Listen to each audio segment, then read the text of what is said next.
Vous venez d'atterrir sur le plus bel endroit au monde. Le lieu de tous les plaisirs.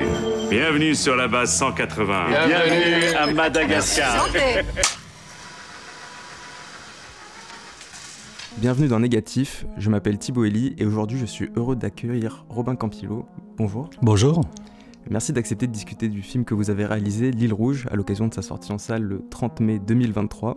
Vous êtes surtout connu comme réalisateur, mais vous avez aussi collaboré avec d'autres cinéastes au scénario ou au montage. Citons les films de Laurent Cantet, L'Emploi du temps, Entre les murs et l'atelier, ou encore Planétarium de Rebecca Zlotowski. L'Île Rouge est donc votre 4e long métrage après Les Revenants en 2004, Eastern Boys en 2014 et 120 battements par minute en 2017. Ce dernier était à la fois un film sur une époque au sens historique et un film sur un moment important de votre vie personnelle, les années 90, votre engagement militant auprès d'ACT UP et ces années de lutte pour combattre l'épidémie du sida. Avec L'Île Rouge, vous continuez ce double geste, mêlant cette fois-ci une forme de fin du colonialisme de la France dans les années 70, une époque où vous étiez enfant dans l'ex-colonie française de Madagascar, puisque votre père était sous-officier dans l'armée de l'air et que la France possédait toujours une base sur le territoire malgache et que vous y habitiez donc avec votre famille. Mais avant de parler plus précisément du film, une première question, Robin Campillo, une question un peu rituelle dans cette émission. Quel mot est-ce que vous poseriez sur votre pratique pour décrire ce que vous faites en tant que créateur ? Un seul mot ? Un seul mot, une expression Alors, c'est quelque chose de... je crois que je dirais que je fais des films pour lutter contre le sédentarisme. La sédentarité. Je fais des films pour lutter contre la sédentarité. Je fais des films pour me déplacer, pour me dépayser, pour me métamorphoser. Je fais des films qui parlent de métamorphose, qui parlent de moments charnières, de 120 battements par minute, c'est le passage des années 80 aux années 90, le passage où notamment les gays, les hommes gays qui n'étaient pas les seuls touchés, mais qui en tout cas subissaient de lourdes conséquences de l'épidémie. Donc on subissait cette épidémie dans les années 80 et dans les années 90, on crée un nous politique pour prendre le pouvoir. Donc c'est ce moment charnière qui m'intéresse. Et là, c'est le moment charnière entre les années 60, c'est-à-dire au fond la fin des 30 Glorieuses et de la puissance coloniale française.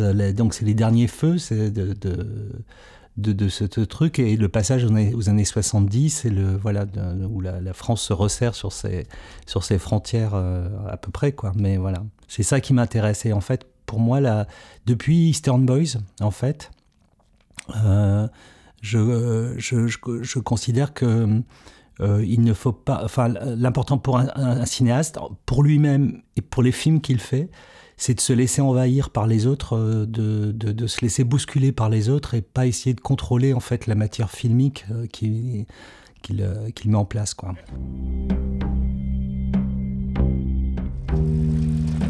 I remember the color of your smile. Tu te maquilles trop. Pour qui tu te maquilles comme ça? Arrête un peu. Moi, j'aime bien vous regarder. Je sais, t'as toujours l'œil qui traîne. Tu me regardes dans des moments où on se croit seul, ou alors dans des moments où on n'a pas envie d'être regardé. Dans L'Île Rouge, donc, vous faites le récit des derniers mois d'une famille française sur une base militaire de Madagascar, avant que la France ne se retire complètement du pays. Vous vous êtes inspiré de l'expérience que vous avez vécue enfant, lorsque vous habitiez sur la base militaire 181 d'Ivato. De quels souvenirs, au singulier ou au pluriel peut-être, est-ce que vous êtes parti pour créer, écrire, scénariser cette histoire? Je suis parti de plein de souvenirs, et moi c'est ce qui m'intéresse, c'est que la réalité est totalement hirsute. En réalité, elle est quand même faite de choses absolument improbables, des choses qui de toute façon résisteront toujours à ChatGPT ou à ce genre de trucs, parce que la réalité est faite de choses totalement invraisemblables, tirées par les cheveux, et comment dire, et aussi des choses qui ne sont pas cohérentes. Et moi, j'ai toujours peur de la cohérence des scénarios. Je préfère que les scénarios soient contradictoires, soient touffus, Et donc, je pars de ces souvenirs parce qu'en fait, c'est une espèce de matière à laquelle, bizarrement, je ne crois qu'à moitié. Je crois à moitié aux souvenirs. Évidemment, on sait que les souvenirs sont des reconstructions mentales de choses qui se sont plus ou moins produites. Et en fait, c'est ça qui m'intéresse, c'est au fond, non pas convoquer à travers ces souvenirs des fantômes ou de la nostalgie, mais recréer un présent, de réanimer cette chose-là. Et c'est vrai que voilà, je pars de ces souvenirs, mais en fait après je fais une construction, et c'est l'architecture du film qui est la plus importante. Et c'est une architecture en réalité qui n'est pas une architecture qui veut délivrer un message. C'est une architecture vraiment qui se suffit à elle-même.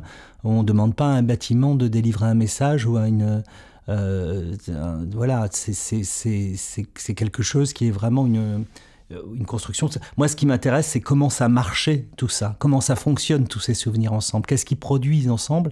Et de toute façon, dans ces souvenirs, dans ces choses qu'on met ensemble, il y a du sens, mais il y a une manière de fonctionner là-dedans. C'est pas la peine de forcer les choses. À un moment dans le film, je montre une scène que j'ai vécue, par exemple, sur la base, sur le camp de vacances qu'il y avait à Nosy-Be.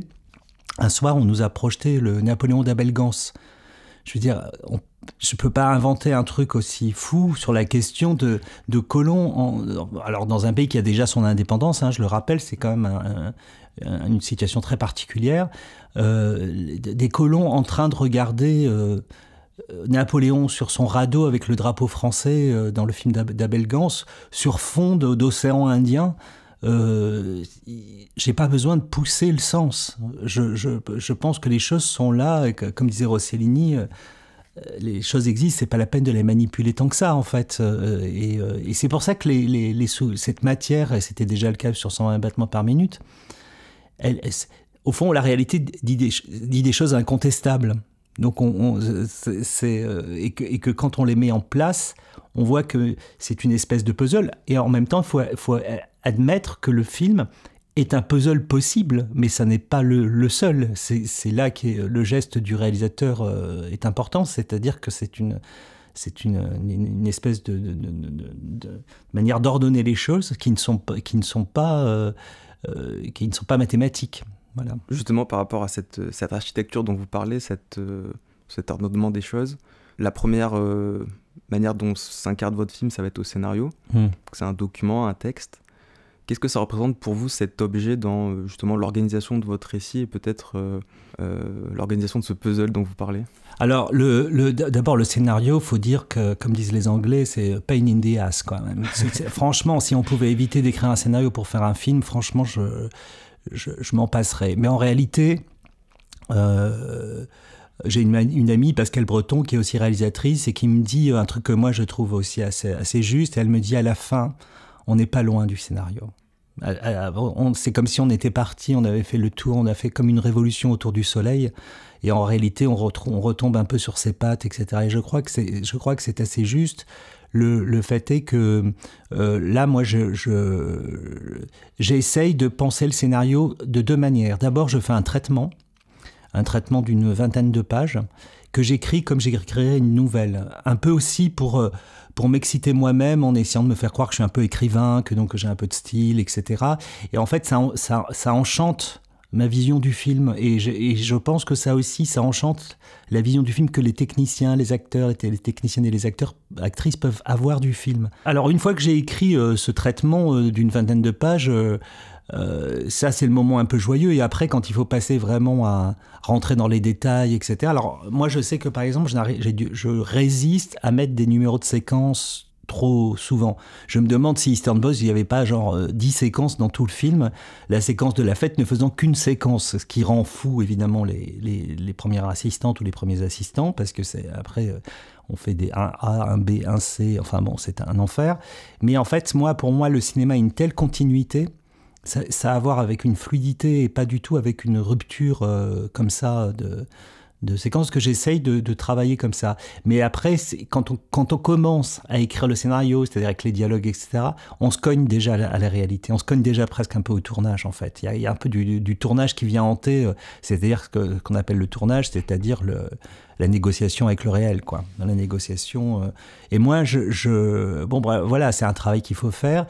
Et surtout, moi, ce que j'essaie de faire, c'est que je sais que c'est un travail, c'est comme des travaux d'approche. C'est comme si je devais découvrir des ruines enfouies sous la terre et que je commençais par déblayer le maximum, mais sans toucher quand même à la structure. Et c'est vraiment après, quand je suis sur le tournage, que les choses se mettent en forme, parce que en fait, on a beau anticiper les choses. Et alors là, sur ce film-là, où il fallait aller tourner à Madagascar et qu'on ne pouvait pas y tourner, donc il a fallu tourner quand même des scènes en France, ça a été quand même un bordel infini. Et c'est vrai que voilà, encore une fois, moi, comme le personnage d'Eastern Boys, face à l'adversité, voire de l'hostilité du réel par rapport à mon beau programme qui était le scénario, j'essaye de faire bonne figure. Et je me dis, il faut que je participe à cette fête qu'est le tournage, et tant pis si c'est pas comme je veux, et tant pis si je me sens au fond plus manipulé par les autres, par le climat, par les objets, etc., que je ne les contrôle.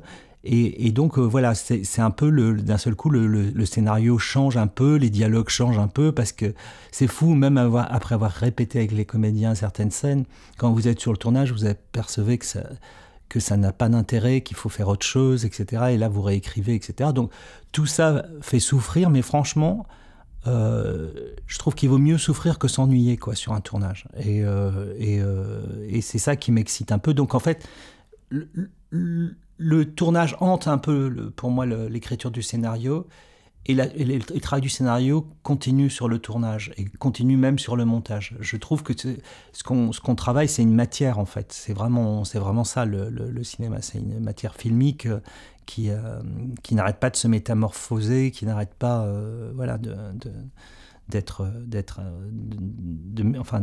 ça mérite d'être retravaillé tout le temps, quoi. Je n'ai fait des pays, hein. L'Algérie, le Maroc, le Tchad. Je n'ai jamais vu un pays aussi beau. Eh oui. C'est-à-dire qu'il va falloir se résoudre à quitter toute cette beauté. Ici, sur le camp de vacances, ils sont déjà en train de tout remballer.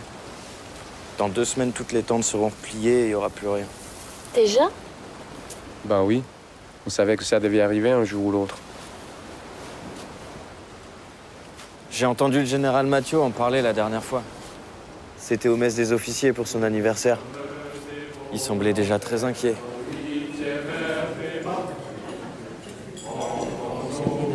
J'ai pas tout entendu parce que je travaillais, mais ce que j'ai pu comprendre m'a paru assez clair. Vous savez, je crois qu'on a eu raison de prêter main forte à l'armée malgache l'année dernière. Il fallait réprimer au plus vite les émeutes de paysans dans le sud. Mais bon, la population commence à nous en vouloir. Les étudiants à Tananarive pointent la responsabilité de la France. Les lycéens ne veulent même plus apprendre le français. On aurait peut-être dû garder nos distances si on voulait préserver notre position stratégique dans l'océan Indien. Mais bon, on ne va pas réécrire l'histoire. Ce qui frappe au visionnage de votre film, c'est l'entrelacement de toutes les lignes narratives. Alors j'essaie d'en faire la liste, mais c'est compliqué parce qu'elles sont à la fois entremêlées et interdépendantes. Il y a la vie de la famille Lopez, les escapades réelles de Thomas avec ou sans son amie Suzanne, les aventures de Fantomette, la famille Gage et le couple que forment Bernard et Miangali, la révolution en cours à Madagascar à travers notamment les yeux de ce personnage, le retrait de l'armée française et plus la veine géopolitique. Comment est-ce que vous avez pensé cette forme d'égalité aussi entre vos personnages? Parce que je trouve qu'il n'y a pas forcément de personnage principal, même si on sent quand même le film à travers l'enfant, ouais. Le regard de Thomas. Moi, de toute façon, c'est fou. Une des choses que j'essaye de faire dans mes films, ça aurait pu être d'ailleurs la réponse à votre première question sur qu'est-ce qui peut me définir, c'est le cinéma souvent choisit son camp. Soit il est du côté de l'intime, et donc il est plutôt du côté soit de la romance, soit du drame, etc., soit du côté du collectif, et donc qui serait le politique. Moi, je pense que le politique, c'est comment s'articule l'intime au collectif. Donc on peut pas les opposer. En fait, ils fonctionnent ensemble et ils se contrarient mutuellement. Et c'est même cette friction-là qui me paraît la fiction ultime. Hein. D'ailleurs, quand on reprend le Abel Gans, c'est la scène de la tempête, c'est quand même Napoléon seul sur son radeau face à une assemblée nationale en ébullition. Et c'est très très fort, cette espèce de contraste là. Et moi, pour moi, je pense que par exemple, le personnage de Thomas, c'est un personnage, évidemment, on dit c'est vu par ses yeux, et en même temps, c'est vu un peu comme si lui était un peu absent. Donc c'est une présence paradoxale, et moi qui m'intéresse, parce que aussi j'avais l'impression quand j'étais enfant d'être une auberge, que mon cerveau était une auberge espagnole. J'ai l'impression que j'étais traversé par les gens au point, comme dit Gide dans La Porte étroite, dans un oubli de moi. Et c'est vrai que j'adore cette question de la position de l'enfant, qui est à la fois démiurge alors que ça n'est qu'un enfant, et en même temps qui ne saisit pas très très bien les tenants et les aboutissants de sa vie, quoi, les tréteaux sur lesquels sa vie est construite, quoi. Et après, sur les autres personnages, pour moi, il y a un truc très fort, et je trouve que d'ailleurs les acteurs existent encore plus au fond dans le collectif que dans le portrait pur, etc. C'est ce que me dit Adèle Haenel quand elle a tourné dans Un battement par minute. C'était quand même la seule actrice connue. Et j'avais l'impression qu'elle avait un plaisir à être dans un collectif qui fait que moi, j'avais l'impression qu'elle ressortait très fort. Je pense que c'est quand même quelque chose qui est... donner, ça renforce les personnages de sentir qu'ils appartiennent à un monde et qu'ils sont un peu interdépendants, etc. Et pour moi, c'est vraiment une recherche aussi de relais. Là, pour le coup, par exemple, dans ce film-là, la famille est très prégnante, elle est très forte, et comme dit Colette un moment dans le film, on est comme dans une caravane toujours les uns sur les autres. Mais l'enfant, son regard, c'est aussi un regard d'ouverture vers le monde, et donc de regard vers l'horizon au-delà de sa famille. C'est-à-dire et donc il découvre des personnages qui l'intriguent, et aussi il boit le regard de sa mère, qui elle-même est intriguée par d'autres personnages. Et donc c'est une espèce sans arrêt de triangulation du regard, en fait. Et au fond, au fur et à mesure, cet enfant découvre aussi... Il découvre la métamorphose de son regard, sans savoir si c'est les autres qui changent ou si c'est son regard sur les autres qui change, qui se modifie, qui se métamorphose. Et moi, c'est ça qui me plaît dans le cinéma, c'est cette incertitude-là.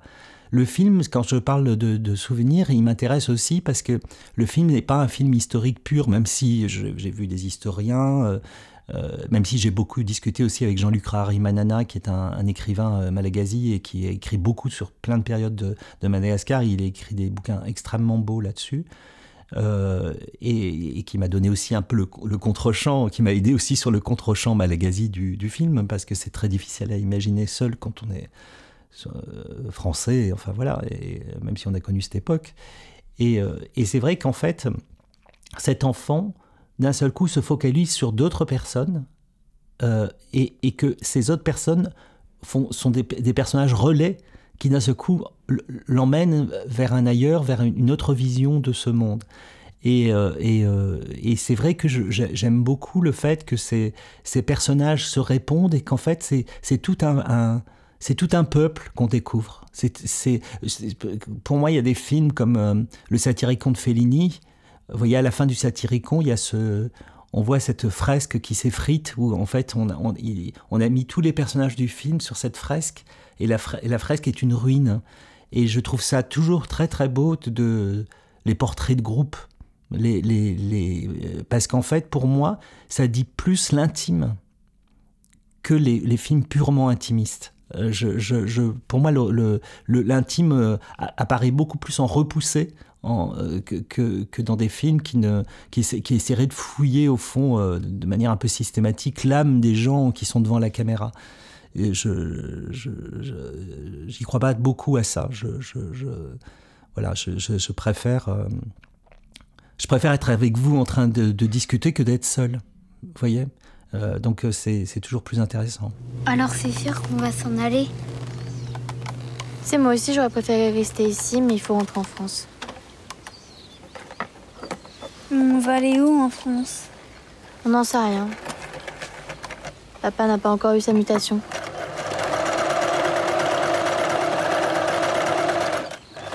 On va peut-être aller dans un autre pays?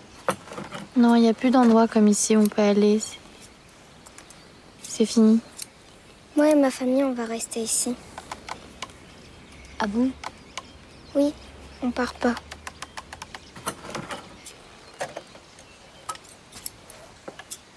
Pourquoi on ferait pas comme eux? Parce que c'est pas nous qui décidons. Vous avez mis aussi beaucoup de votre vie, de votre enfance dans ce film. Est-ce que, plutôt qu'autobiographique, vous décririez votre geste comme un geste d'autofiction?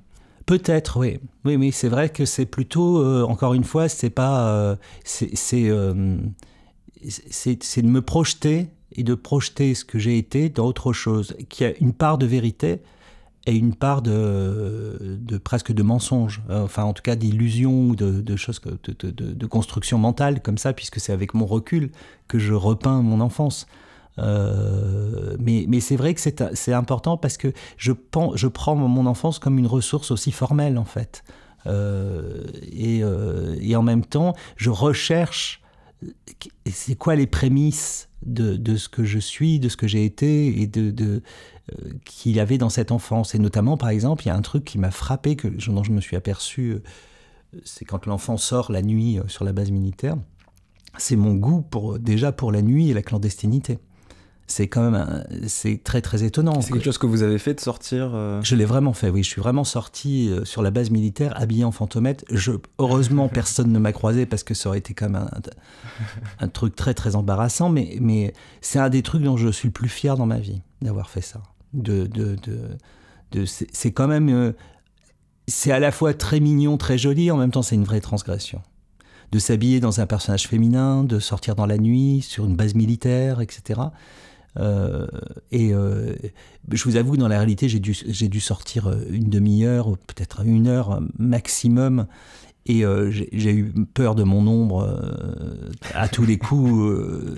Mais je me souviens du moment où j'ai sauté par la fenêtre comme d'un élément libérateur, et qui disait aussi un petit peu ma méfiance par rapport à la famille. C'est-à-dire, j'ai toujours considéré que la famille, moi, c'était un peu comme une somme de solitude, en fait, comme une cellule. Je trouve la cellule familiale, les parents se choisissent, et encore à l'époque, ils se choisissent très vite. Est-ce qu'on peut se dire qu'ils se choisissent vraiment? Il y a un peu ce sentiment, comme disait Bourdieu, de la promise, hein, ce terme absolument atroce, que pour un homme dans un village, il y avait une promise, quelqu'un qui correspondait parfaitement à ce qu'il désirait. Ça en dit long quand même sur la possibilité du choix, encore plus pour les femmes.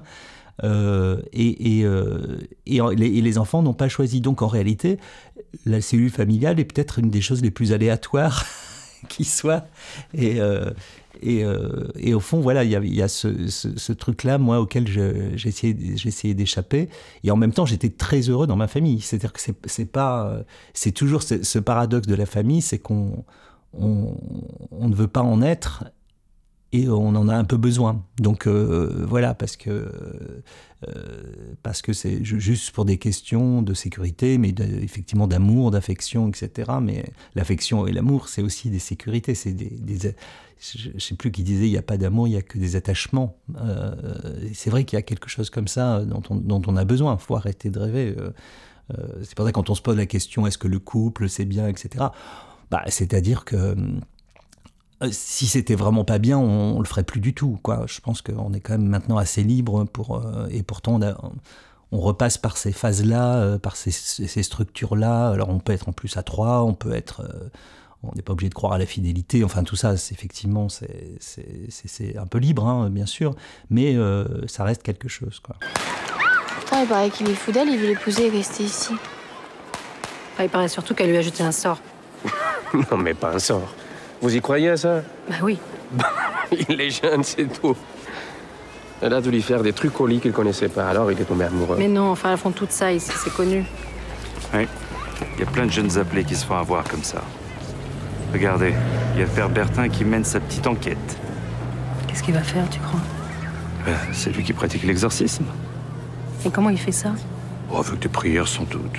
Une cérémonie, personne ne sait vraiment. J'espère quand même qu'il va réussir à sauver ce pauvre gamin. Parmi les gestes formels de votre film, et il y en a plusieurs, il y a toute cette dernière partie, ce dernier acte, je ne sais pas trop comment on pourrait le définir, qui est révolutionnaire, mais sur plusieurs aspects. C'est-à-dire que vous changez totalement de point de vue, vous ce qui a été, ce qu'on a vu des personnes qui ne sont pas françaises, une sorte de vague qui part de ce moment où Thomas fait son escapade. À quel moment de la création est intervenu ce geste révolutionnaire que vous faites? C'est-à-dire que moi, le film, quand je suis revenu de Madagascar, moi quand j'étais petit, j'avais de la nostalgie vraiment de Madagascar. Dans les quelques années après, tout en sachant qu'il y avait un truc qui n'était pas... Parce que la prise de conscience qu'a un tout petit peu l'enfant dans le film, moi je l'ai eu plus tard, pour être honnête. Mais sur la question en fait, du paradis perdu, qui est un paradis volé, en fait. C'est aussi simple que ça. Mais... c'est vrai que cette nostalgie a disparu et tout le monde me disait, même quand pendant très longtemps, on m'a dit mais pourquoi t'es jamais retourné là-bas, etc. J'avais pas envie parce que je trouvais que c'était très bizarre pour moi de retourner là-bas. C'était comme si on voulait réanimer le bonheur, etc. Donc c'était des choses qui et en plus je suis quelqu'un qui est assez mélancolique, mais je suis pas du tout nostalgique. Ça ne m'intéresse pas. J'adore le présent. Même en vieillissant, je préfère le présent à me projeter dans le passé. J'avoue que ça ne m'intéresse pas, même si je fais des films là-dessus. Mais j'avais pas envie. Je voulais le faire, retourner là-bas. C'était dans une perspective de faire ce film-là, et donc en fait de déchirer le rideau de la nostalgie coloniale pour en voir les coulisses, quoi. C'est-à-dire pour moi, c'était au fond rendre le film au Malagasy, quoi, et de le faire encore une fois de manière intime et de manière collective. Donc en fait, dans le film, ça passe par un personnage qui s'appelle Miangal, qui est joué par Amélie Rakoto-Rimalala, et qui a été une chance pour le film, parce que je trouve que c'est une actrice assez extraordinaire. Et c'est vrai que quand on a ce personnage dont on pense que c'est une jeune fille lisse, Malagasy, avec un peu ce fantasme, elle est amoureuse d'un jeune Français qui est très naïf et qui se révèle pas si naïf que ça en fait, etc. Et pour moi, c'est elle on part avec elle. C'est-à-dire qu'on part avec sa conscience, sa clairvoyance, le fait qu'elle se rende compte un tout petit peu de la situation, et que surtout elle sent que le pays est hanté par les Vasas, par les Blancs, les Français.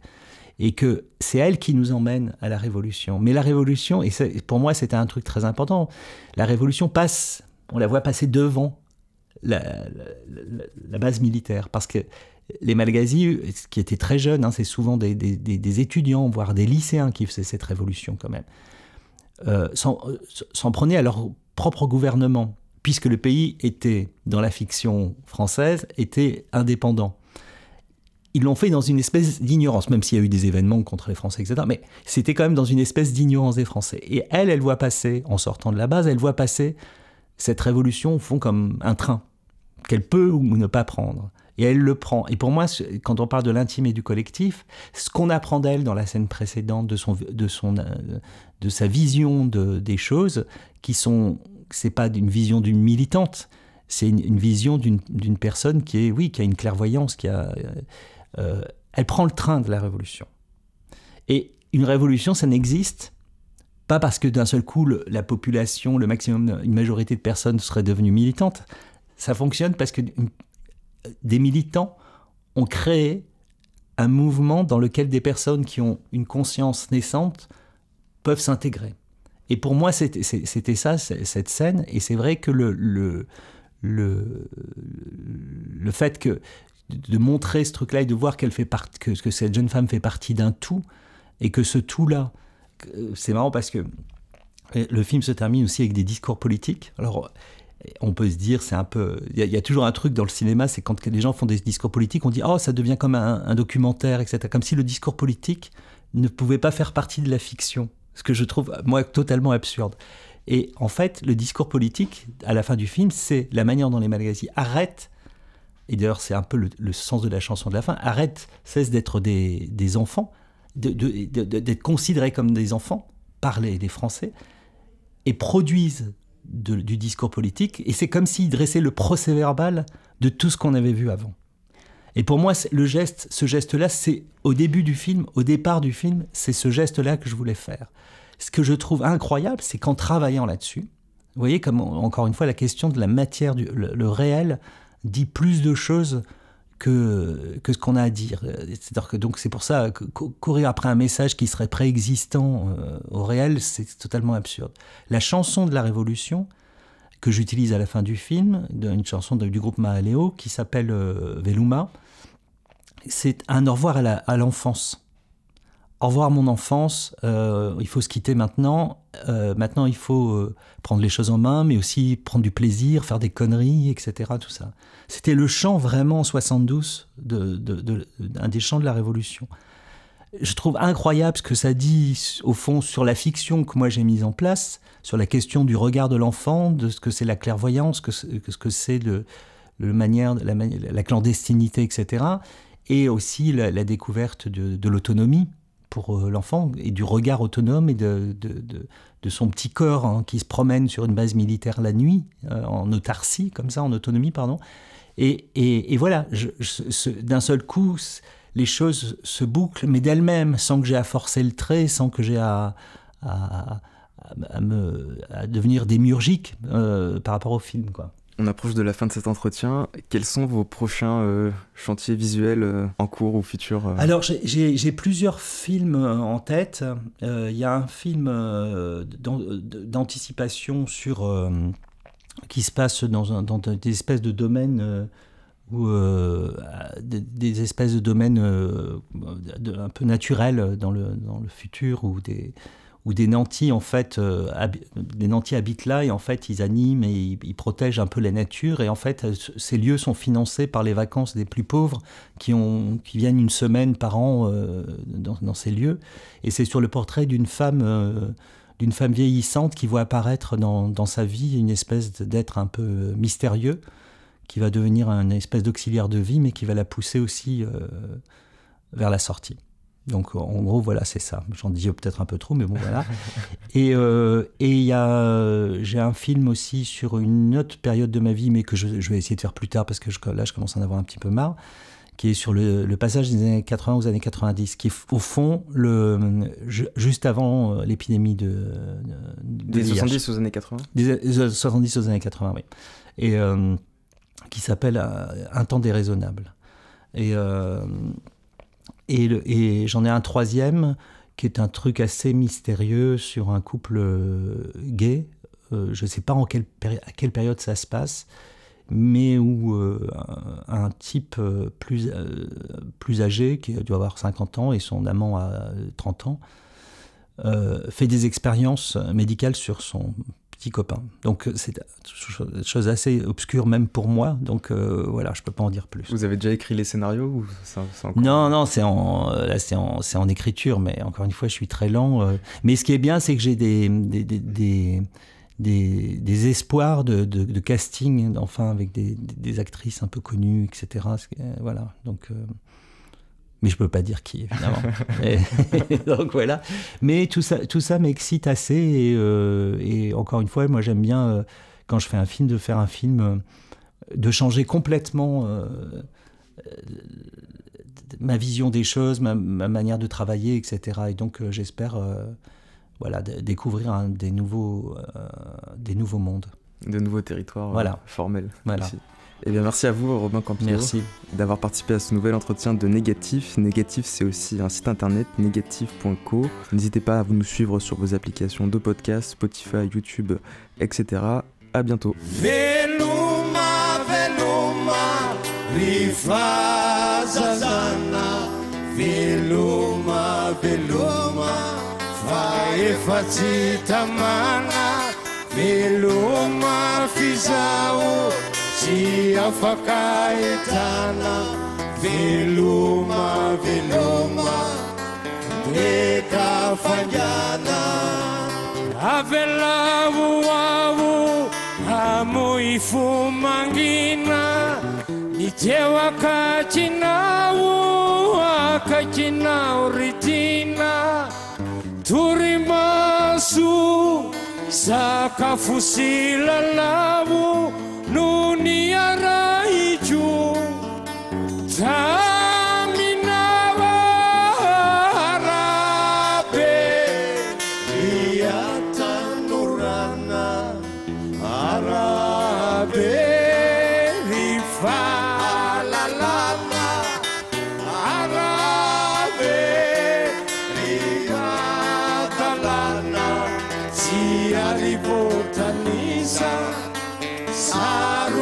Sana nijuka nifuka kanizanga zanga ni utare chaindu nitanga kilala uafakeni nunatau ni uvatateni isana ndizaba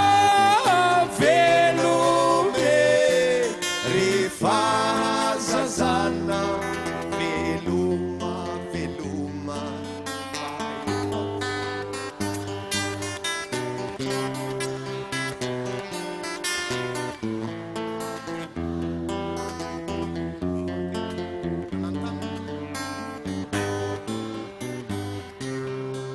Ananitani nari, ifanterana, andrianya pasana ile toerana nitumanin rai ni fazazana ni fafatesana nefasiazu yalana Velume